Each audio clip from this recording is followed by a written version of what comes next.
Salut tout le monde, merci de regarder cette petite vidéo, j'espère que vous allez bien. Ouais, aujourd'hui je vous retrouve pour un petit tuto bien sympa et surtout super facile à faire qui va être plus pour vos tables de Noël. C'est un petit contenant à ce que vous voulez, hein. Clairement on peut mettre du chocolat ou bien évidemment ce que vous avez envie. Il fait à peu près 15,7 sur 4 de profondeur, donc vous pouvez mettre normalement 4 Ferrero Rocher dedans ou à peu près 7, 8 célébrations si vous les bourrez bien dedans, et ça dépend lesquelles, évidemment. Voilà, vous pouvez mettre quand même une bonne quantité. Il y a deux particularités sur cette boîte, vous le voyez, c'est cette ouverture ici, qui est particulière parce qu'elle n'est simplement pas rectangulaire. Et la deuxième, c'est une autre option dont je vais vous parler juste après. Donc, vous avez une ouverture sur le côté ici. Et en fait, je suis partie à partir d'une image Pinterest, je vous la mettrai juste à gauche ici. Et j'ai voulu faire comme un paysage, vous voyez, une plaine enneigée, sauf que là c'est vert, mais on se comprend.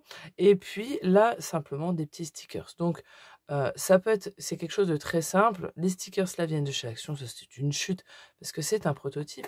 Et vous verrez que j'ai mis de l'acétate et c'est de l'acétate pailleté. Voilà, je me suis amusée avec la plastifieuse de chez Action à faire de l'acétate pailleté comme ça. Et puis il y a des filaments. Moi je sais jamais quoi faire des filaments parce que je les mets pas dans mes shakers. Donc là ça rend plutôt bien. Bon, vous vous rendrez peut-être pas bien compte, hein, je le conçois, mais voilà, ça rend plutôt pas mal ici. Et donc il faut un très léger morceau d'acétate. Donc moi j'ai voulu marier ces couleurs de Noël qui sont rappelées sur le stickers. Donc vous voyez, cette boîte s'ouvre comme ça simplement avec un tiroir. Et justement, vous avez une deuxième option. Donc le tiroir restera le même pour la deuxième option, mais ceci va changer. Ça va se transformer en ceci. Donc là, il est, bien sûr, c'est mon prototype sans ouverture. Vous pourrez très bien faire exactement la même chose avec l'ouverture ici. Et là, vous avez une pochette. Donc là, c'est pas du tout la même conception. Vous allez voir, ça se fait d'un seul bout. Là, la pochette ici, vous pouvez très bien mettre une carte avec un petit mot, une carte avec un billet d'accroché. Ça peut être une carte cadeau qui rentre dedans également. Normalement, elle doit rentrer dedans, croisons les douilles. Et vous voyez que le petit bac, il rentre comme ceci. Voilà. Hop, il rentre comme ça. Donc, vous faites l'ouverture ici, vous verrez ce qu'il y a à l'intérieur. Je trouvais ça sympa qu'on voie, une fois que c'est posé sur la table, comme ceci, que la personne voit directement ce qu'il y a à l'intérieur.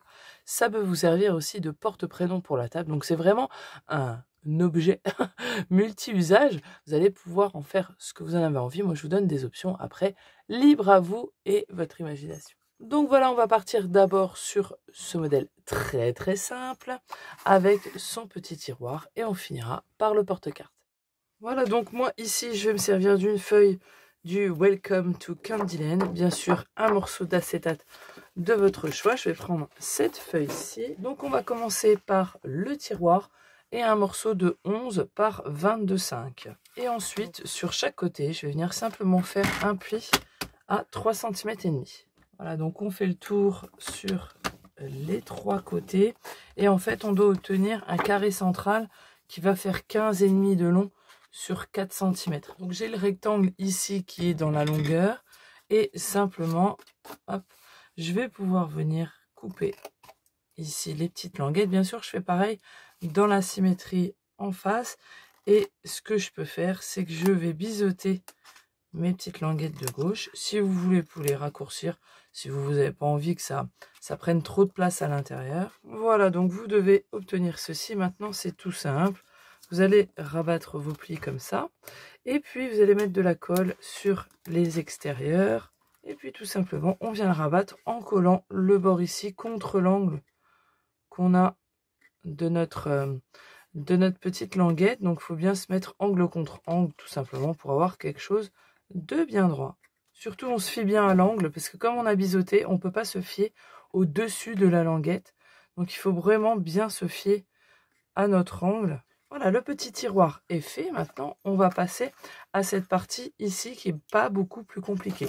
Donc, on reprend notre même feuille ici. Donc, pour la boîte, il vous faut un morceau de 15,7 par 16,8. Donc oui, ça fait beaucoup de virgules, mais c'est normal parce qu'il faut que ça contienne le tiroir. Donc on va se mettre sur les 16,8. Donc là, on fait bien attention d'être sur le dans le bon sens. Et puis, on va commencer. Donc, on va faire un pli à 1, un pli à 4,7, à 8,9 et à 12,6.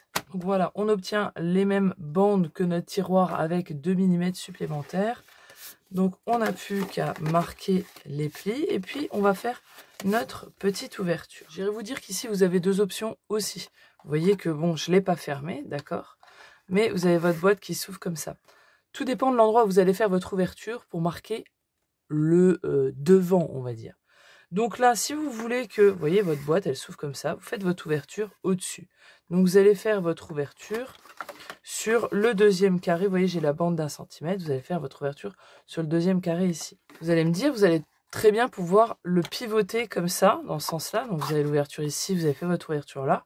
Vous avez la boîte là, vous pouvez le pivoter dans ce sens-là. Oui, mais si vous le faites ici, je trouve ça pas très joli. On a la fermeture qui remonte, vous voyez, de la bande de collage qui remonte ici. Donc on a le bord qui est libre sur le haut. Je trouve ça pas très beau. Donc moi, ce que je ferai, c'est que plutôt, je le ferai dans l'autre sens. Donc vous voyez, là, la bande, elle est ici. Là, c'est le bas. Donc la bande, enfin le bout du papier retombe. Et donc, je ferai plutôt l'ouverture ici.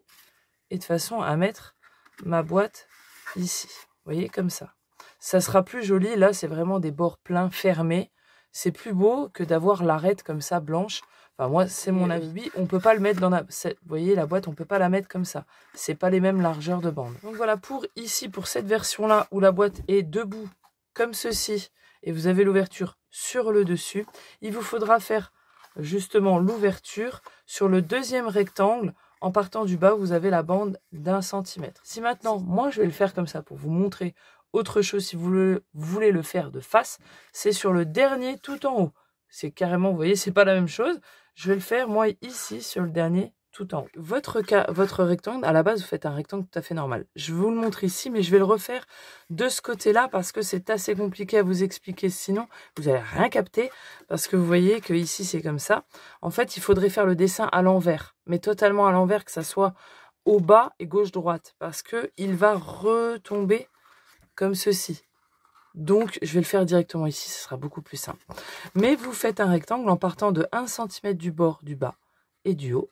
Et pour les côtés, il y a 1,5 cm de chaque côté. Voilà, tout simplement. Moi, je vais le retracer donc ici, ma bande d'1 cm en haut. Et moi, je vais le retracer directement sur le devant, sur le papier design. Donc voilà, j'ai mon rectangle qui est ici sur le devant. Et donc, vous voyez, il sera comme ça. Je vais faire le même design que ici. Donc, il faut que je parte plus haut. Je vous le montre ici. N'en tenez pas compte, n'oubliez pas que de ce côté-là, il faut le faire à l'envers. Donc, ne le faites pas de ce côté-là, mais c'est pour vous montrer. Donc, moi, je m'étais fixé la moitié ici.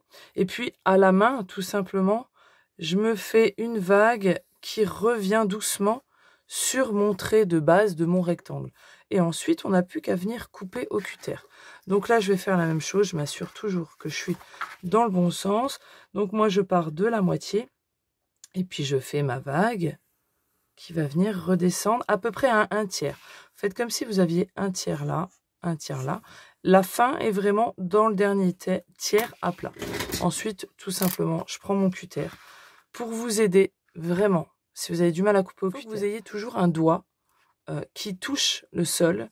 Et le reste, en fait, il va venir guider tout le long, vous donner une stabilité pour couper au cutter. Ça peut paraître super con, mais si vous essayez de le faire sans, vous avez moins d'appui et vous y arriverez moins. Donc là, eh bien simplement, je viens suivre mon trait. Voilà, tout simplement, je fais confiance à mon tracé et mon doigt vraiment là me guide énormément. Je ne pourrais plus faire ça. Et puis je rejoins le trait que j'ai tracé. Je vais m'arrêter à la fin du rectangle que j'ai tracé bien droit. Et puis bien sûr, je continue. Donc ici, il ne me reste plus que pas grand-chose. Hop.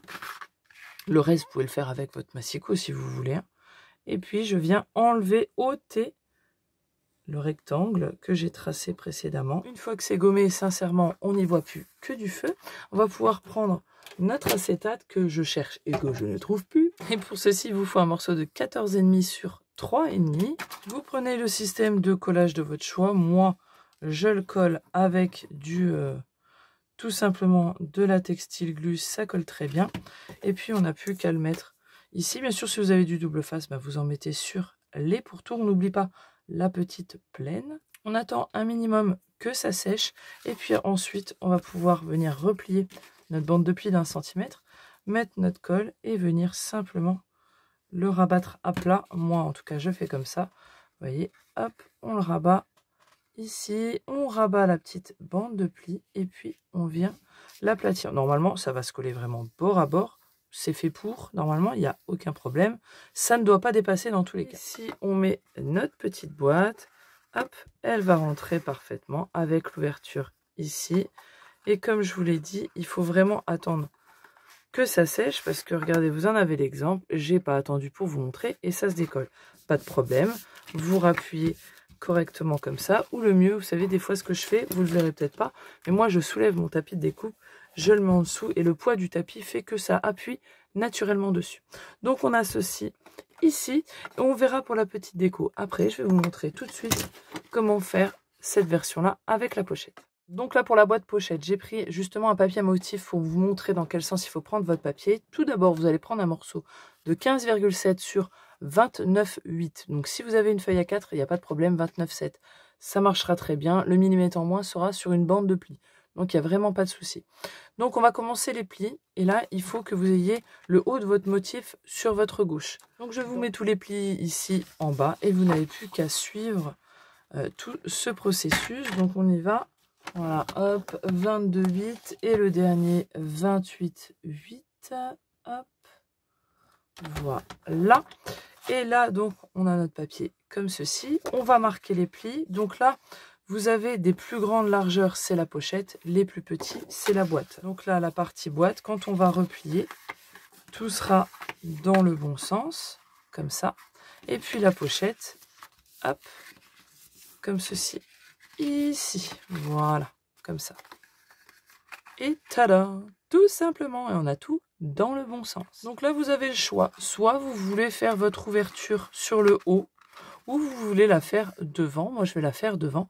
Donc dans ce cas, vous voyez, il faudra faire votre ouverture sur le deuxième rectangle, en partant du bas où vous avez vos rectangles de boîte. La bande d'1 centimètre, 1, 2, c'est ici que vous faites. Ensuite, vous avez encore 2 rectangles. Et puis là, vous avez votre pochette. D'accord? Donc, vous le faites ici. Et je ne vais pas le refaire parce que c'est exactement le même procédé que pour tout à l'heure. Vous pouvez... Alors, c'est toujours bien de regarder dans quel sens ça va être. Vraiment, une fois que c'est fermé. D'accord? Vous pouvez le faire directement devant sur votre papier design. Ce qui sera vraiment beaucoup plus simple. Dans ce cas, vous faites exactement la même chose et vous partez exactement du même côté.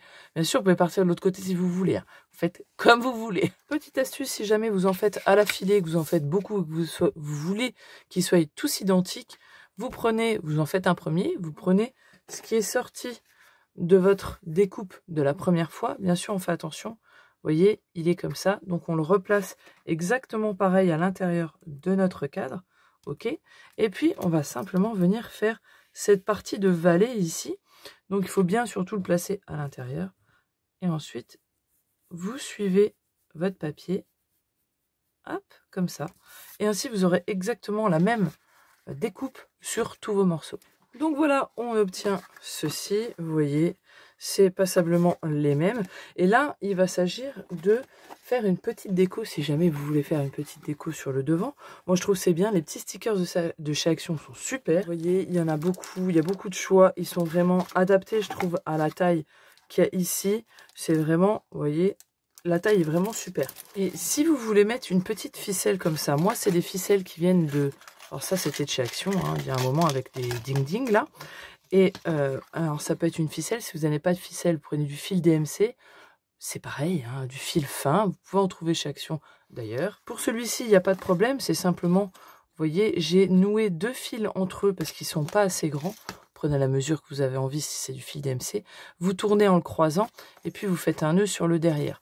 Donc là, il n'y a pas de problème et je l'ai fixé avec les stickers. Ok ? Bien sûr, j'ai inclus la petite boule.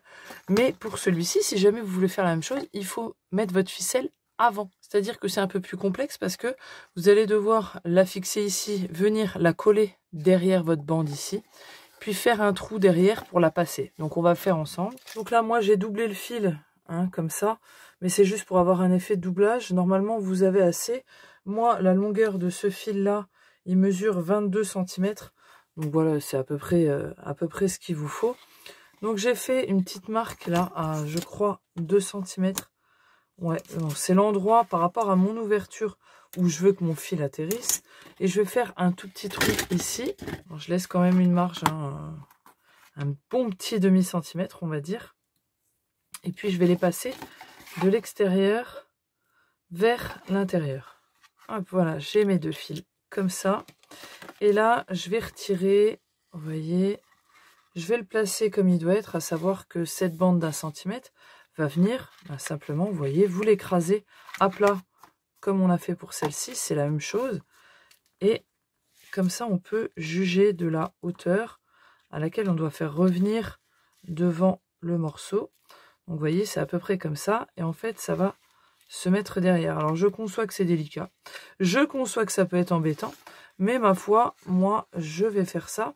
Le mieux que vous pouvez faire, au lieu d'essayer de faire des nœuds, c'est simplement de coller. Donc, vous le mettez à plat comme ceci.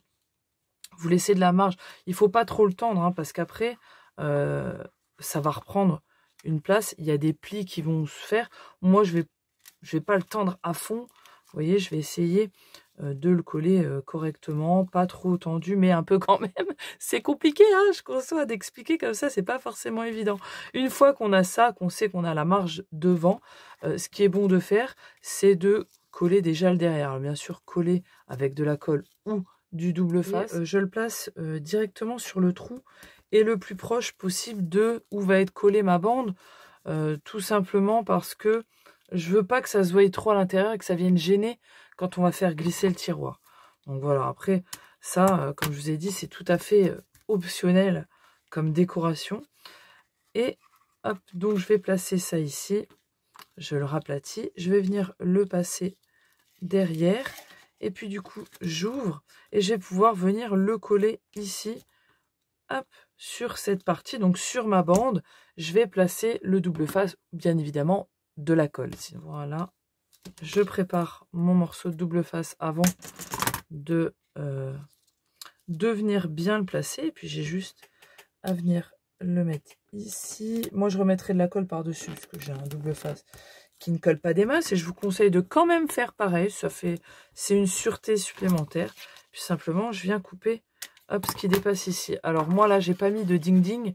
J'ai simplement oublié de le mettre. Vous pouvez mettre votre petit grelot si jamais vous voulez en mettre un. Après, pour ce qui reste de, vous savez, du croisement, bah, vous pouvez simplement venir écarter vos fils à la main, comme ça, les placer, vous voyez, un petit peu les écarter.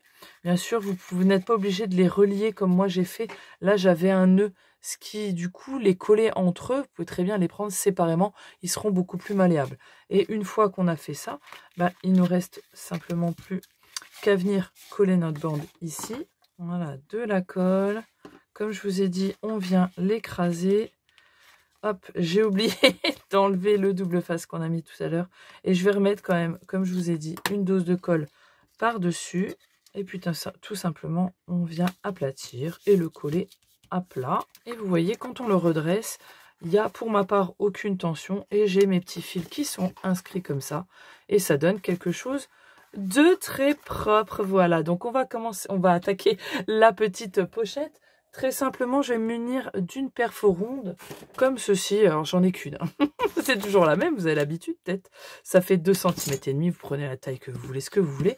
Je vais simplement faire une encoche sur le haut ici. Bien sûr, je vais mettre... Excusez-moi, je le tourne dans tous les sens. Donc là, je suis bien sur celle du haut. Et je vais le mettre à peu près au milieu. Voilà, pour faire une petite ouverture. Tout simplement pour qu'on ait plus de facilité à prendre la carte cadeau ou la petite carte. Rien de compliqué là-dedans. Ensuite, je vais biseauter ma bande. Et je vais simplement mettre de la colle. Là, c'est vraiment très très facile. C'est juste une question d'assemblage. Et je vais le replier sur elle-même. Normalement, ça va tomber pile poil à la limite entre votre boîte et la fin de la boîte et la fin de la bande. On a notre petite boîte avec notre pochette. Comme ça, si on prend le tiroir, donc on n'oublie pas qu'il se met dans ce sens-là. On aura les petits Ferrero, les petits chocolats ou ce que vous voulez à l'intérieur. Ça peut être aussi, pourquoi pas, un rouge à lèvres, hein, ou un flacon de parfum. Des fois, il y en a qui sont longs comme ça et qui peuvent rentrer dedans. Et voilà, ça donne ceci. Il ne me reste plus qu'à choisir le petit stickers que je vais mettre. Là, on est dans les trains en sucrerie. Je vais peut-être mettre cette petite sucette là. On la prend et puis du coup, ouais, ça va bien avec le thème. Je vais la coller comme ça sur mon fil et puis voilà ce que ça donne. Et voilà pour le projet, il est terminé. J'espère en tout cas que ça vous a plu, que ça va pouvoir vous servir pour vos décos de table de Noël ou autres, hein. Évidemment, un petit tapis mail, un petit envoi à une copine, ça peut être aussi super sympa. N'hésitez pas à partager vos créations sur la page Facebook et surtout n'hésitez pas à vous abonner pour avoir la suite des vidéos des 60 jours avant Noël. Bien évidemment, je vous fais des bisous, à la prochaine vidéo. Ciao, bye bye.